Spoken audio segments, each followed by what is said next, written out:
Penyelidikan kematian anak perwira menengah TNI Angkatan Udara yang ditemukan dalam kondisi tragis di mana jasad hangus terbakar di Lanut Halim Perdana Kusuma, Jakarta terus bergulir. Hasil otopsi di Rumah Sakit Polri menunjukkan ada jelaga di tenggorokan atau rongga pernafasan remaja CHR yang masih berusia 16 tahun itu. Ya, bahkan sekujur tubuh korban mengalami luka bakar hingga 91%. Pun serangkaian penyelidikan gabungan dari tim Puslap 4 Polri dan Satpom Lanut Halim Perdana Kusuma dilakukan. Kami akan ajak Anda bergabung dengan psikolog forensik Reza Indragiri. Mas Reza, dari sederetan fakta yang ditemukan mulai dari kondisi korban, jasadnya ini terbakar, kemudian ditemukan juga sebilah pisau, apakah ini bisa mengarah ke pembunuhan? Memang hitung-hitungan di atas kertas yang tentu saja harus diuji di lapangan oleh pihak kepolisian adalah dari 4 kemungkinan meninggalnya manusia, tampaknya 2 perlu didalami secara lebih lanjut. 2 yang lainnya tanda petik bisa dikesampingkan atau tidak diprioritaskan. Yang saya maksud adalah 2 yang barangkali tidak diprioritaskan adalah kemungkinan bahwa almarhum meninggal karena faktor alami dan karena faktor kecelakaan. Sisanya yaitu kemungkinan bunuh diri dan kemungkinan pembunuhan, sekali lagi menjadi 2 kemungkinan yang patut untuk didalami lebih lanjut oleh pihak kepolisian. Karena kalau kita uraikan satu persatu, kemana gerangan tautan tentang bunuh diri dan kemana gerangan sangkut pautnya dengan kemungkinan pembunuhan. Kalau kita coba sangkut pautkan dengan kemungkinan bunuh diri, maka apa boleh buat? Ini adalah peristiwa yang menyedihkan yang membuktikan bahwa game online yang namanya Roblox itu memang ruang yang betul-betul beresiko, terutama sekali bagi anak-anak, bagi remaja dan kelompok rentan lainnya. Sepanjang yang saya ketahui, tema-tema permainan yang membawa atau mengandung muatan tentang bunuh diri bukan hanya 1 atau 2 jumlahnya. Saking maraknya permainan semacam itu, sampai-sampai Roblox sendiri akhirnya membuat disclaimer bahwa mereka sama sekali tidak mendukung, tidak mengkampanyekan, tidak mempromosikan game-game dengan tema sedemikian rupa. Bahkan Roblox menjanjikan bahwa kalau mereka ternyata menemukan adanya pesan-pesan atau permainan sedemikian rupa, mereka akan mengontak otoritas penegakan hukum. Itu tercantum secara tertulis dalam disclaimer-nya Roblox. Juga, Roblox menyediakan semacam layanan bantuan bagi para gamer. Jadi sekiranya ada gamer yang mulai merasakan adanya sinyal-sinyal yang tidak wajar di kepala mereka, sinyal-sinyal yang berasosiasi sekali lagi dengan bunuh diri, maka Roblox akan menyediakan layanan bantuan itu. Nah, atas dasar itu penting bagi otoritas kepolisian untuk mendalami, pertama, seberapa jauh Roblox konsekuen dengan disclaimer-nya dan seberapa jauh kemungkinan almarhum sudah memanfaatkan layanan bantuan itu untuk mendapatkan petunjuk selanjutnya tentang kemungkinan almarhum meninggal akibat bunuh diri. Mas Kemungkinan Reza. yang kedua. Oke, dilanjutkan Ya. Mas. Kemungkinan yang kedua adalah sehubungan dengan pembunuhan.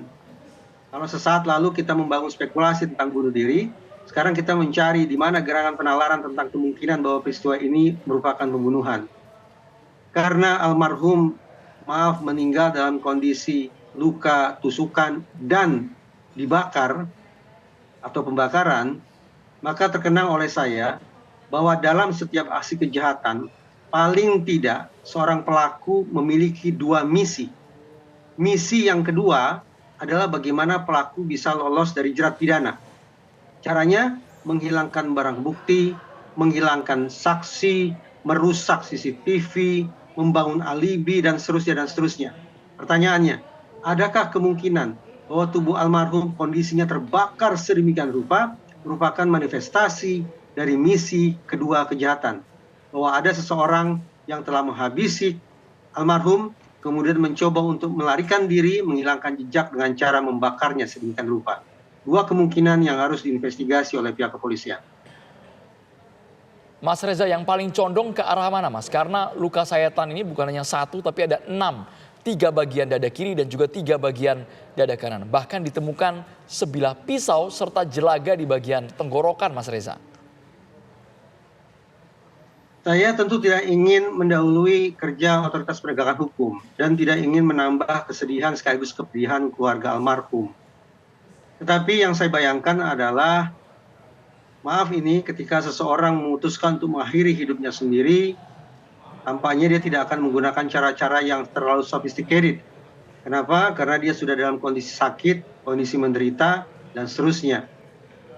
Tapi bahwa pemberitaan media menyebut kondisi almarhum sedemikian rupa, sekali lagi ada luka tusukan sedemikian banyak, dan luka bakar atau cedera bakar sebanyak atau hingga 91%, ini hitung-hitungan saya merupakan rangkaian perilaku yang sophisticated, rangkaian perilaku yang kompleks, bukan rangkaian perilaku yang sederhana.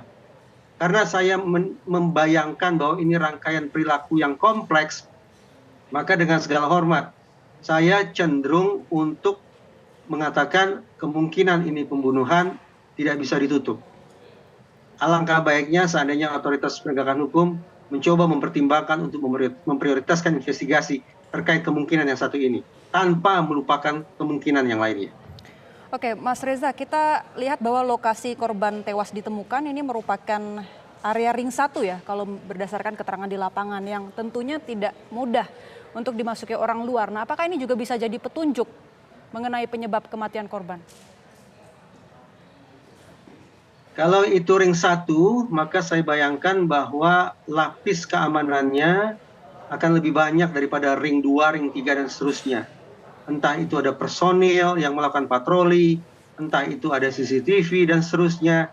Yang semoga ketersediaan dua hal itu paling tidak akan bisa membantu otoritas kepolisian untuk mencari tahu tindak tanduk almarhum, adakah kemungkinan pihak lain yang juga memasuki zona terlarang tersebut, dan seterusnya. Baik, tapi Mas Reza melihat apakah dengan pesan yang ditinggalkan di akun games Roblox-nya itu merupakan pertanda bahwa orang ini punya konflik dengan orang lain atau punya masalah dengan diri sendiri. Itu pilihan yang mana Mas yang diambil? Memang bisa kita berasumsi sedemikian rupa, tapi tadi saya katakan games-games yang mengangkat muatan tentang bunuh diri ternyata jumlahnya tidak hanya 1 atau 2. Dan mereka-mereka yang masuk dalam kancah permainan semacam itu jelas akan saling bertukar perkataan, bertukar pesan, bertukar kalimat tentang bunuh diri. Kendati mereka tidak sedang sungguh-sungguh berencana untuk melakukan itu. Alhasil, adanya pesan yang terkesan sebagai pesan terakhir itu menurut saya tidak bisa kita pahami begitu saja. Tapi perlu dikaitkan dengan konteks permainannya. Dan kemungkinan adanya interaksi-interaksi berikutnya antara almarhum dengan pihak lain yang sepermainan. Atau bahkan kemungkinan adanya komunikasi antara almarhum dengan pihak Roblox sendiri, seperti yang tadi saya katakan. Baik, terima kasih Reza Indragiri, psikolog forensik. Tentu kita sama-sama berharap kasus kematian ini segera terkuak secara utuh.